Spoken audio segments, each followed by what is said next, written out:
हरे कृष्ण। आज के श्रीमद् भागवत कक्षा में आप सभी का स्वागत है। हम मंगलाचरण से शुरुआत करेंगे। ओम अज्ञानतिमिरन्धस्य ज्ञानाञ्जनशलाकया चक्षुरुन्मीलितं येन तस्मै श्रीगुरवे नमः। श्रीचैतन्यमनोभीष्टं स्थापितं येन भूतले स्वयं रूपः कदा मह्यं ददाति स्वपदान्तिकं। वन्देऽहं श्रीगुरुः श्रीयुतापदकमलं श्रीगुरुन् वैष्णवांश्च श्रीरूपं साग्रजातं सहगण रघुनाथान्वितं तं सजीवं साद्वैतं सावधूतं परिजनसहितं कृष्णचैतन्यदेवं श्रीराधा कृष्णपादान् सहगण ललिता श्रीविशाखान्वितांश्च। हे कृष्ण करुणा सिन्धु दीनबन्धो जगत्पते गोपीश गोपिकाकान्त राधाकान्त नमोस्तुते। तप्त काञ्चन गौरांगी राधे वृन्दावनेश्वरी वृषभानुसुते देवी प्रणमामि हरिप्रिये। वाञ्छाकल्पतरुभ्यश्च कृपा सिन्धुभ्य एव च पतितानां पावनेभ्यो वैष्णवेभ्यो नमो नमः। जय श्री कृष्ण चैतन्य प्रभु नित्यानंद श्री अद्वैत गदाधर श्रीवासादि गौर भक्तवृंद। हरे कृष्ण कृष्ण कृष्ण हरे हरे हरे राम राम राम हरे हरे। हम श्रीमद् भागवत के तृतीय स्कंद नवम अध्याय पर चर्चा कर रहे हैं, जिसका शीर्षक है ब्रह्मा जी द्वारा सृजन के लिए कृपा की याचना। तो हमने कल देखा किस प्रकार भगवान ब्रह्मा जी की याचनाओं से, प्रार्थनाओं से प्रसन्न होते हैं और उन प्रार्थनाओं से प्रसन्न होने के कारण वो ब्रह्मा जी से वार्तालाप करना शुरू करते हैं। और इस वार्तालाप की श्रृंखला में ही हमने आखिरी कड़ी देखी थी, जहां पे वो कहते हैं कि when you were contemplating whether there was a source to the stem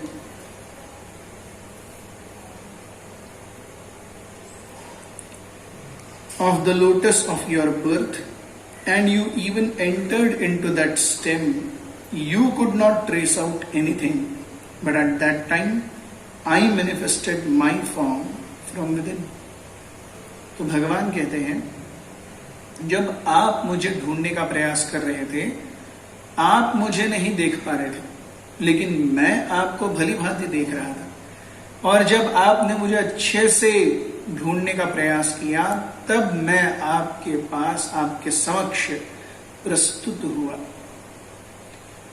तो हमने कल देखा था कि किस प्रकार से हम चाहे भगवान को देखें या न देखें, लेकिन भगवान हमें हमेशा देख रहे हैं। और ये देखने का माध्यम क्या है? हमने देखा भगवान हम सभी के हृदय में परमात्मा के रूप में स्थित हैं और परमात्मा के रूप में उपद्रष्टा, अनुमंता, भर्ता, भोक्ता और ईश्वर, इन 5 कार्यों को वो करते हैं। इसकी उपमा हम एक जेल से भी समझ सकते हैं। जेल में चाहे जेल का कोई अधिकारी या जेलर को जेल के कैदी देख न सके, लेकिन इसका अर्थ ये नहीं है कि जेल में जेलर है ही नहीं। जेलर जिस चाहे कैदी को देख सकता है, या कई बार हर एक सेल में सीसीटीवी कैमरास होते हैं, जेलर हर सीसीटीवी कैमरे में से हर एक कैदी को देख सकता है, लेकिन कैदी जेलर को नहीं देख सकता। वैसे ही या फिर जब सीसीटीवी कैमरे नहीं होते थे तो हर जेल के बाहर सेंट्री खड़े रहते थे, सेंट्री देखते थे कि सब कुछ ठीक ठाक है कि नहीं। तो ये जो सेंट्री है, ये जो सैनिक हैं, ये वाया मीडिया है जिनके थ्रू जेलर कैदियों पर अपनी निगरानी रखता है। उसी प्रकार माया देवी ये सेंट्री की तरह है जो निगरानी रखती है हम जैसे जीवात्माओं के ऊपर, जो उन भगवान से, उनसे यानी भगवान से विमुख होकर भौतिक भोग की इच्छा के लिए आए हैं। तो आज हम श्लोक क्रमांक 38 से शुरुआत करेंगे। 3.9.38 यच्चकथारंग मस्तोत्रम मत्कथाभ्युदयांकितम यद्वा तपसि ते निष्ठा स एष मद अनुग्रह। भगवान कहते हैं, O Brahma, the prayers that you have chanted, praising the glories of my transcendental activities, the penances you have undertaken to understand me, and your firm faith in me, all these are to be considered my causeless mercy.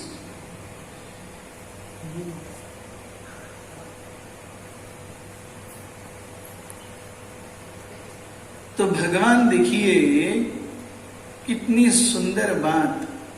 भगवान कहते हैं कि आपने जिस प्रकार से मुझे खुश करने के लिए प्रार्थनाएं अर्पण की हैं, आपने जिस प्रकार से तपस्याएं की हैं मुझे प्रसन्न करने के लिए, और आपकी जो श्रद्धा मुझ पर अटूट बनी है, ये सब मेरी ही कृपा के कारण हो रहा है।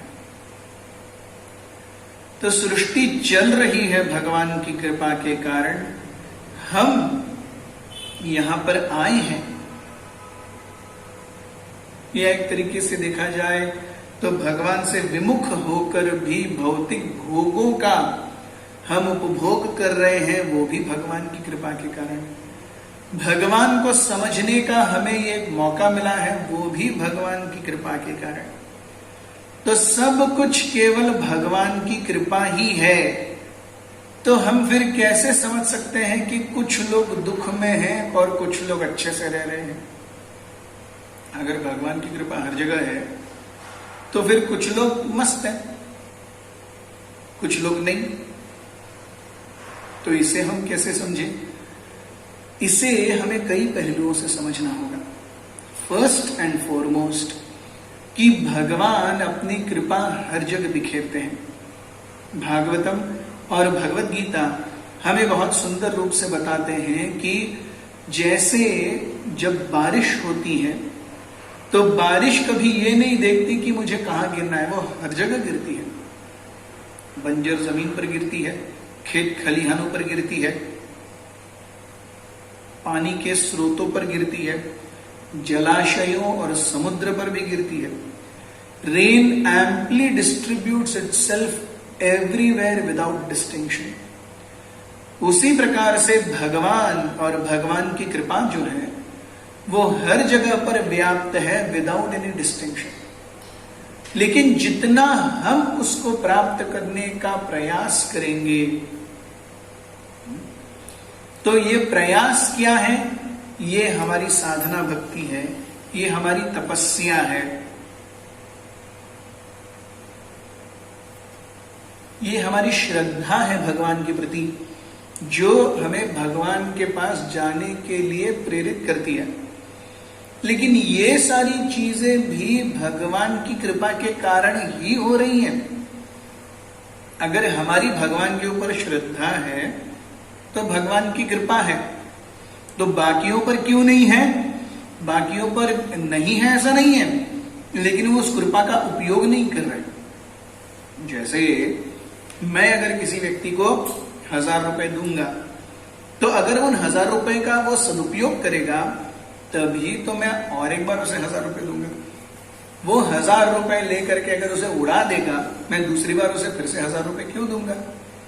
उसी प्रकार से भगवान हर किसी को बिना किसी भेदभाव के, भगवान कहते हैं न मे द्वेष्योस्ति न प्रिय, मेरा कोई भी प्रिय नहीं है, मैं किसी से द्वेष नहीं करता। लेकिन in the same breath says ये भजन्ति तो माम भक्त्या मयि ते तेषु चाप्यहम्, जो मेरे भजन करते हैं वो मुझे विशेष रूप से प्रिय है। और यहां पर हम देखते हैं कि ये ब्रह्मा जी के भजन की प्रक्रिया ही है जिसके कारण भगवान उनके सामने उन्हें दर्शन दे रहे हैं। और भगवान ये भी बता रहे हैं कि ये जो आपकी श्रद्धा है मेरे ऊपर, ये भी मेरी ही कृपा है। भगवान की कृपा के बिना कुछ नहीं हो सकता। Absolutely nothing can happen. So in essence Srila Prabhupada ji का एक जीवन से बहुत सुंदर वाकया है। जब श्रील प्रभुपाद जी एक बार एक कॉन्फ्रेंस में थे, प्रेस कॉन्फ्रेंस में, और प्रभुपाद जी से एक रिपोर्टर ने पूछा कि सॉरी एक लेक्चर के बाद, so Swami ji how can we understand Krishna? तो स्वामी प्रभुपाद जी ने बोला कि you can not understand Krishna unless he reveals himself to you. आप भगवान को तब तक नहीं समझ सकते जब तक वो स्वयं अपने आप को आपके सामने उजागर न करे। तो उन्होंने कहा if we can not understand Krishna, वो रिपोर्टर ने पूछा कि we can not understand Krishna, why have you written so many books? You could have just written one line, the essence is we can not understand Krishna. Prabhupada ji ने कहा I have written so many books so that after reading all of them you can understand that you cannot understand Krishna. It is not about me saying, it is about you understanding. When I say, how will you understand? For you to understand, it is important that you read these books. जैसे हम देखते हैं कि teacher class में आके maths के sums या science के क्वेश्चंस तड़ातड़ बोर्ड के ऊपर आंसर लिखते जाती है। इसका मतलब स्टूडेंट्स समझ गए क्या? नहीं, स्टूडेंट्स को अपना होमवर्क खुद करना पड़ेगा। साइंस टीचर जब बचपन में वो पढ़ रही थी, उसने अपने होमवर्क अच्छे से किए हैं, प्लस कितने साल तो बच्चों को सिखाने का उसका एक्सपीरियंस है, तो वो कर रही है। लेकिन इसका अर्थ ये नहीं कि बच्चों ने एक बार देख लिया वो भी तड़ातड़ लिखेंगे, ऐसे नहीं होता। तो उसी प्रकार से when we are coming closer to Krishna, even that coming closer to Krishna is Krishna's mercy.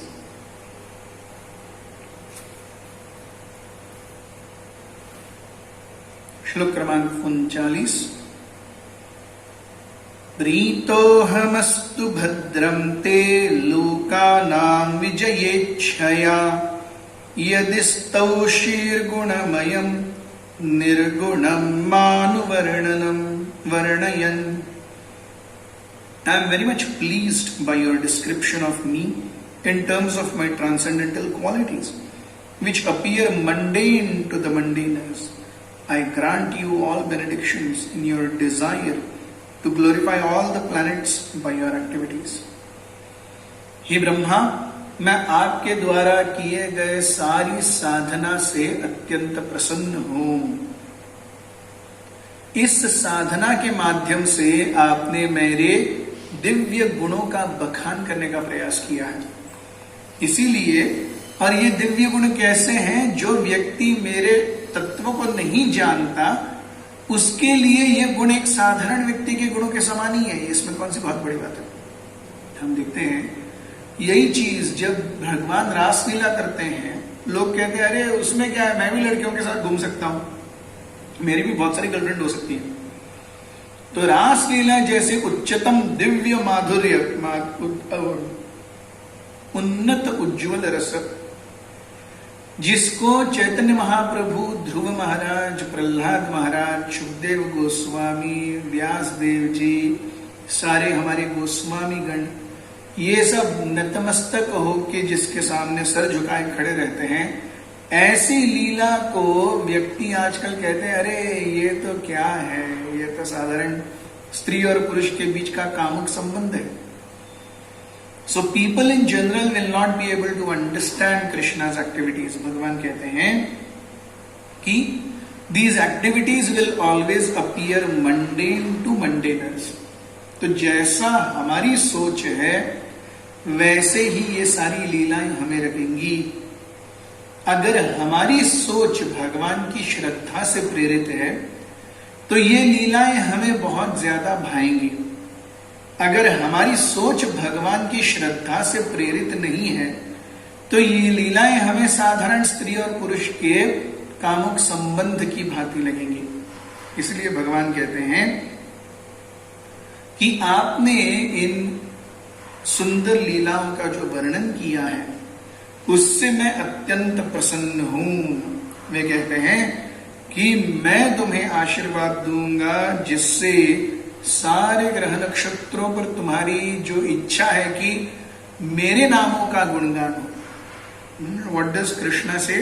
I grant you all benedictions in your desire to glorify all the planets by your activities. तो हर जगह पर, हर लोक पर, हर ग्रह पर आपके कार्यों से आप क्या कीजिए?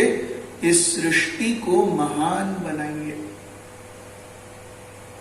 सो भगवान ये नहीं कहते अरे ये तो जेल है, सड़ने दो यहां पे, लोगों को तो एनीवेज यहां सड़ाने के लिए ही लाए हैं, जैसा रखना है रखो. नहीं, जेल में भी बेसिक हाइजीन और क्वालिटी के स्टैंडर्ड्स रहते हैं.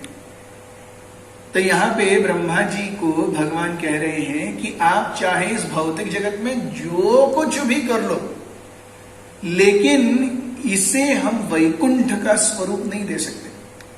लेकिन आपने फिर भी जो किया है वो अत्यंत सराहनीय है.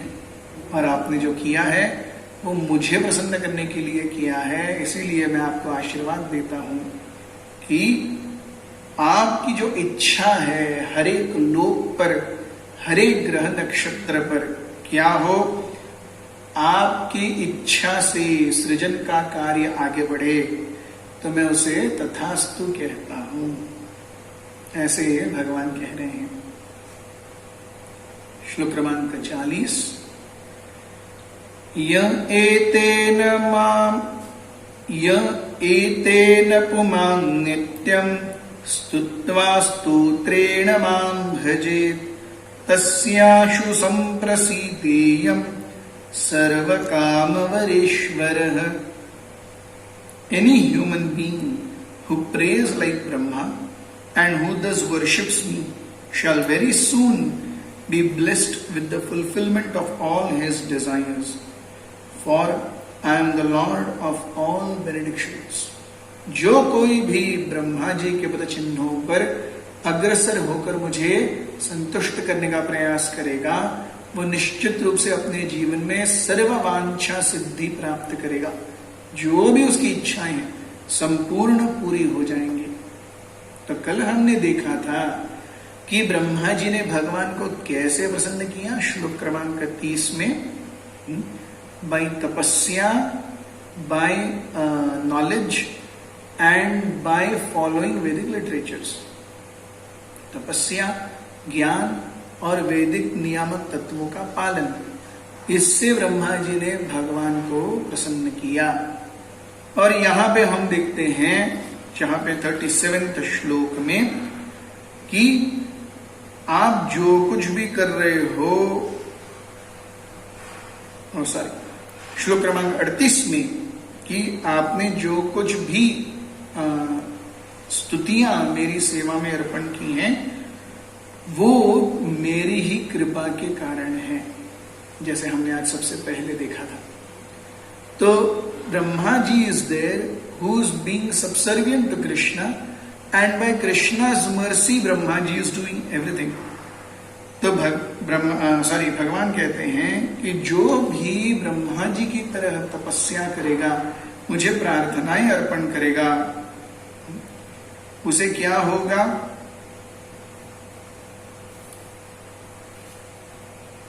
he'll be very soon blessed with the fulfillment of all his desires, for I am the Lord of all benedictions. सारे मूलभूत आशीर्वादों का आधार मैं ही हूं। तो यहां हम फिर से देखते हैं कि सब कुछ केवल भगवान से आता है। भगवान को छोड़ करके और कोई एक्टिव प्रिंसिपल नहीं है। जैसे हमारा ये शरीर है और इस शरीर के अंदर जो है एक्टिव प्रिंसिपल क्या है? सोल। क्योंकि आत्मा है अंदर, इसीलिए किडनीज काम कर रही है, पेंक्रियास काम कर रहे हैं, आंखें काम कर रही हैं, मुंह काम कर रहा है, हाथ पैर नखशिखांत सब कुछ कार्य कर रहा है, क्योंकि उसके अंदर वो आत्मा रूपी एक्टिव प्रिंसिपल है। उसी प्रकार हम जो कुछ भी भक्ति का अंग करते हैं, कुछ भी हो, श्रवणम कीर्तनम विष्णु स्मरणम पाद सेवनम अर्चनम वंदनम दास्यम आत्मनिवेदनम, हम कुछ भी करें, उसके अंदर एक्टिव इंग्रेडिएंट क्या है? भगवान की कृपा। बिना भगवान की कृपा के कुछ नहीं हो सकता। तो इसीलिए हमारी साधना भक्ति का उद्देश्य क्या है? भगवान की कृपा को अर्जित करना, बस वो है, बाकी सब हो जाएगा।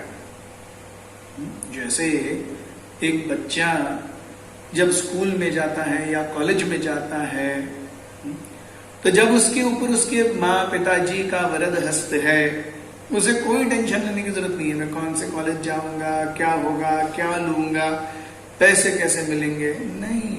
वो अपने पिताजी का बेटा है, पिताजी सब संभालेंगे, उसे क्या करना है? बस पढ़ाई करना है। उसी प्रकार से हमारे लिए, हम सभी के लिए हमारे परम पिताजी कौन है? भगवान है। तो उनको प्रसन्न करने के अलावा हमें और क्या करना है? और कुछ नहीं करना है। जब वो प्रसन्न हो जाएंगे तो संपूर्ण पृथ्वी, संपूर्ण सृष्टि प्रसन्न हो जाएगी। यस्य प्रसादात् भगवत प्रसादः, यस्य अप्रसादात् न गति कुतोपि। तो भगवान जो है हम सभी के हृदय में चैत्य गुरु के रूप में वास करते हैं। हम सभी के कई प्रकार के गुरु हैं। सबसे पहले हमें जो भक्ति में लाते हैं वो है हमारे वर्तम प्रदर्शक या पथ प्रदर्शक गुरु। उसके बाद हम कई सारे भक्तों से मिलते हैं और भक्तों के संपर्क में हम क्या करते हैं? भगवत गीता, भागवतम और साधना के नियामक तत्वों और सिद्धांतों को श्रवण करते हैं, और हम कई सारे लोगों से प्रेरणा भी पाते हैं। तो ये जो लोग हैं जो हमें आध्यात्म का ज्ञान और उसकी प्रेरणा देते हैं, वो है शिक्षा गुरु। और शिक्षा गुरु कई सारे हो सकते हैं, अनलिमिटेड। और उसके ऊपर है दीक्षा गुरु, जो फॉर्मली हमें क्या करते हैं? इनिशिएशन देते हैं, माला देते हैं, हमसे कृष्णा कॉन्शियस वाउज पढ़वा के लेते हैं। That is most important. तो वो कौन है? वो एक ही है। तो शिक्षा दीक्षा गुरु, और इनके साथ है चैत्य गुरु। चैत्य गुरु कौन है? परमात्मा जब कोई कार्य नहीं करता वो कार्य करते हैं। जैसे हम जब सोए हुए हैं, कम से कम हमारे कान काम कर रहे हैं, इसीलिए हम देखते हैं कि इन कानों के कारण हम अलार्म सुन पाते हैं और जग जाते हैं। अगर कान काम करना बंद कर दिए तो पूरी तो बॉडी लेटे हुई है ऐसे। आपने देखा है ना, कई बार जब बहुत ज्यादा घनी नींद होती है, आपके कान भी आराम कर रहे होते हैं। मेजॉरिटी ऑफ द टाइम तो आप जानबूझ के उसको स्नूज करते हैं, 3 बार और सो जाते हैं। कभी कभी, majority of the times it is not that कि अरे बराबर प्रभु जी ने बराबर पकड़ा, मैं इतना थक जाता हूं मुझे समझ में नहीं आता कब अलार्म बज गया। That is not the point. The point is कि हम कभी कभी अलार्म, मतलब ज्यादातर हम अलार्म स्मूथली करते रहते हैं, कभी कभी उसके आवाज से उड़ भी जाते हैं। तो कहने का तात्पर्य हम सो रहे हैं लेकिन कर्ण कार्य कर रहे हैं। जब कर्ण भी कार्य करना बंद कर दे और मस्तिष्क भी काम करना बंद कर दे, that is called as coma state. Coma क्या है? जब कर्ण और मस्तिष्क दोनों कार्य करना बंद कर दे। तो भगवान कहते हैं कि आपने कुछ केवल मुझको समर्पित करके सब कुछ किया है, तो मेरी कृपा आप पर अड़ित बनी है। तो हमारे साथ बने रहिए, हम अगले वीडियो के साथ तुरंत आ रहे हैं। हरे कृष्ण।